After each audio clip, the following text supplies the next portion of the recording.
10वी, 12वी आणि क्रीडा क्षेत्रात उल्लेखनीय यश संपादन करणाऱ्या विद्यार्थ्यांच्या गुणवत्तेचा गौरव करत साई आदर्श मल्टीस्टेटच्या वतीने गुणगौरव सोहळ्याचे आयोजन करण्यात आले. या कार्यक्रमात विद्यार्थ्यांना यशासाठी कष्ट, शिस्त आणि सातत्यपूर्ण प्रयत्नांचे महत्त्व पटवून देत त्यांचा सन्मान करण्यात आला. 10वी, 12वी तसेच विविध क्रीडा स्पर्धांमध्ये उल्लेखनीय कामगिरी करणाऱ्या विद्यार्थ्यांचा सन्मान करण्यासाठी आयोजित करण्यात आलेल्या या कार्यक्रमाचे प्रास्ताविक साई आदर्श मल्टीस्टेटचे संस्थापक शिवाजीराव कपळे यांनी केले. यावेळी बोलताना शिवाजीराव कपळे म्हणाले की विद्यार्थ्यांनी यशस्वी होण्यासाठी कष्ट, जिद्द आणि चिकाटी या त्रिसूत्रींचा अवलंब करणे आवश्यक आहे. सातत्यपूर्ण प्रयत्न आणि मेहनतीमुळे कोणतेही ध्येय साध्य करता येते, असे त्यांनी सांगितले. कार्यक्रमात प्रमुख पाहुणे म्हणून उपस्थित असलेले मंत्रालयातील माजी अधिकारी दत्ता कडू यांनी विद्यार्थ्यांना मार्गदर्शन करताना गुणवत्ता, शिस्त आणि मेहनतीच्या बळावर विद्यार्थी निश्चितच यशाच्या सर्वोच्च शिखरावर पोहोचू शकतात, असा विश्वास व्यक्त केला. यावेळी व्यासपीठावर साई आदर्श पतसंस्थेच्या चेअरमन सौ संगीता कपाळे, माजी नगराध्यक्षा ज्योतिताई त्रिभुवन, संचालक अविनाश साबरे, योग प्रशिक्षक किशोर थोरात, श्री छत्रपती शिवाजी महाविद्यालयाचे प्राचार्य बाबासाहेब शिरसाट सर तसेच योगेश आंबेडकर, अजित येवले, रामेश्वर तोडमल, व्हॉलीबॉलचे प्रशिक्षक राजेंद्र पुजारी, सुनील संचेती आणि अन्सार शेख, दत्तात्रय गोपाळे, मॅनेजर सचिन खडके आदी मान्यवर उपस्थित होते. कार्यक्रमात 10वी, 12वी परीक्षेत उत्कृष्ट यश मिळवलेल्या विद्यार्थी तसेच व्हॉलीबॉल स्पर्धेत राष्ट्रीय स्तरावरील स्पर्धेत महाराष्ट्र संघाचे नेतृत्व करणाऱ्या कर्णधार सानिका कोबर्णे व शिवनेरी क्लबच्या खेळाडूंचाही सन्मानचिन्ह व पुष्पगुच्छ देऊन गौरव करण्यात आला. कार्यक्रमाचे सूत्रसंचालन पत्रकार रफिक शेख यांनी केले. कार्यक्रम यशस्वीतेसाठी साई आदर्श मल्टीस्टेटच्या अधिकारी व कर्मचाऱ्यांनी परिश्रम घेतले.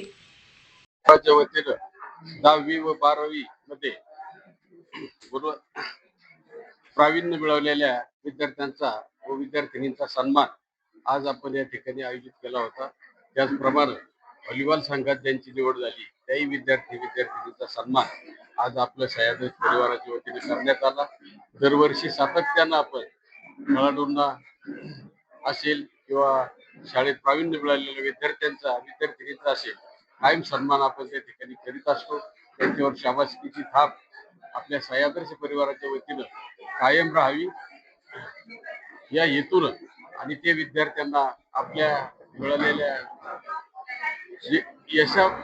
यशासाठी आपल्या पाठीवर कुणीतरी शाबासकीची थाप त्या ठिकाणी देतंय ही त्यांना जाणीव त्या ठिकाणी व्हावी आणि त्यांनी आपलं पुरं करिअर त्या ठिकाणी घडवावं अशी त्या ठिकाणी आमची भावना कायम त्या ठिकाणी आहे. आणि साई आदर्श परिवार या विद्यार्थ्यांबरोबर कायम त्या ठिकाणी राहत असते.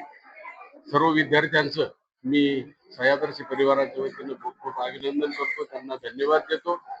साई आदर्श फक्त पैसे देणे व घेणे इतक्यावरच न थांबता सामाजिक कामात कायम साई आदर्श परिवार त्या ठिकाणी आघाडीवर आहे. अनेक काम साई आदर्शच्या माध्यमातून सामाजिक कामं धार्मिक असतील, शैक्षणिक असेल, खेळाडूंना त्या ठिकाणी विद्यार्थ्यांना असेल, खेळाडूंना असेल सहकार्याची भूमिका आपण कायम त्या ठिकाणी साई आदर्श परिवाराने ठेवलेली आहे. इथून पुढे काळात आम्ही ठेवीत राहू. साई आदर्श परिवारावर आपण सर्वांनी जो विश्वास त्या ठिकाणी दाखवलेला आहे, एवढं मोठं काम आम्ही त्या माध्यमातून उभं करू शकलो त्याबद्दल सर्वांचे साई आदर्श परिवाराच्या वतीने खूप खूप आभार मानतो, धन्यवाद देतो, थांबतो. जय हिंद, जय महाराष्ट्र, जय सरकार. ललित कुमार देसाईडा. मला 10वी मध्ये 96.80% मिळाले.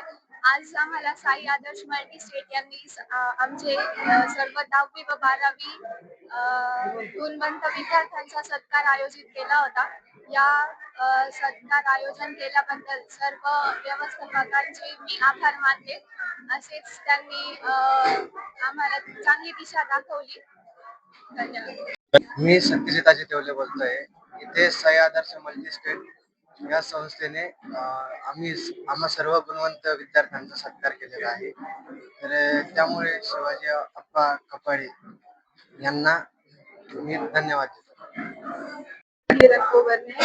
मी शिवनेरी क्लब कडनं खेळते आणि आधी जिल्हा झाला, त्यानंतर आमची राज्यस्तरीय स्पर्धेत निवड झाली. ती स्पर्धा संभाजीनगर येथे झाली. आणि तिथनं आमचे नॅशनलसाठी सिलेक्शन झाले. आमचे मार्गदर्शक श्री राजेंद्र गुजर सर, त्यांचं आज आम्ही जिथे पण आहे त्यांच्यामुळे आहे. आणि साई आदर्श संस्था यांच्याकडनं आमचा सत्कार करण्यात आले, त्याच्यासाठी हार्दिक हार्दिक धन्यवाद.